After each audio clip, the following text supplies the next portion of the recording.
খুব ঘুম পাচ্ছে, যাই ঘুমোতে যাই। আচ্ছা, কালকে অফিসে ঢোকার আগে কি যেন একটা কাজ ছিল। মনে পড়েছে, কাল পাপিয়ার জন্মদিন, একটা ভালো উপহার নিতে হবে, যা কেনার কাল সকালে কিনবো। এবার শুয়ে পড়ি। ঈশো ঘুম থেকে উঠতেই যে দেরি হয়ে গেল। সর্বনাশ, সময়ে অফিস পৌঁছতে পারলে হয়। যাক, স্নান হয়ে গেল, এবার বাকি কাজ চটপট সারতে হবে। মা, আমি বেরোচ্ছি। আরে দাঁড়া দাঁড়া, খালি পেটে বেরোয় নাকি? খেয়ে যা। ঠিক আছে, আমি একটা আপেল খাচ্ছি, তুমি শুধু 1 কাপ চা দাও। ডিম পাউরুটি করেছি, সেটা খা। আমি চা দিচ্ছি। আমার খাওয়া হয়ে গেছে, এবার আসি। আয়, সাবধানে যাস। আরে 9টা বাজতে চললো যে।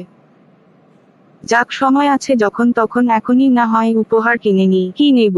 ফুল নিই বরং। আমাকে একগোছা হলুদ গোলাপ দাও। হ্যাঁ ম্যাডাম, দিচ্ছি। সবাই এখনো অফিসে এসে পৌঁছায়নি মনে হচ্ছে। কার কথা বলছিস? পাপিয়া। ও কখন চলে এসেছে? কিন্তু ও তো সিটে বসে নেই, ও কনফারেন্স রুমে। তোদের আজ মিটিং আছে না? ও হ্যাঁ, তাই তো। তাহলে আমিও যাই, আমাকেও তো থাকতে বলেছে। হ্যাঁ, যা। বেচারা মনিকা, কনফারেন্স রুমে গেলেই দেখতে পাবে আজকের বড় চমক।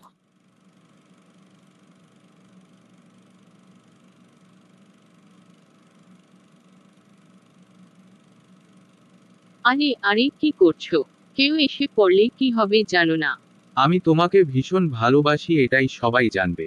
তুমি তো আমাদের সম্পর্কের কথা লুকিয়ে রাখতে চেয়েছিলে। হ্যাঁ, কারণ আমি চাই না মনিকা এসব জানুক। এখন ওসব কথা বাদ দাও তো, এসো কাছে এসো।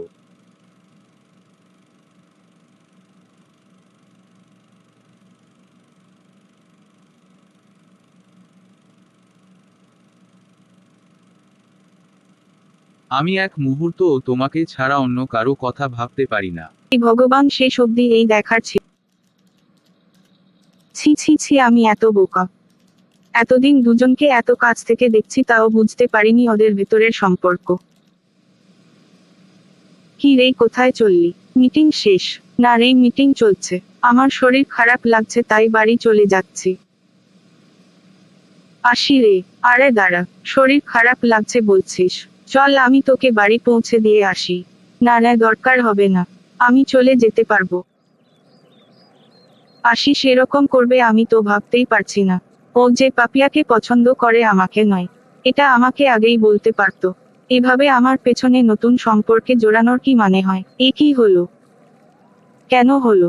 আশিস, তুমি এরকম কেন করলে আমার সাথে? এবার যে আমি সব জেনে গেলাম, এরপর আর ওই অফিসেই পাশাপাশি বসে কাজ করব কি করে? এখান থেকে অন্য ব্রাঞ্চে ট্রান্সফার নিব, সেটা করলেই ঠিক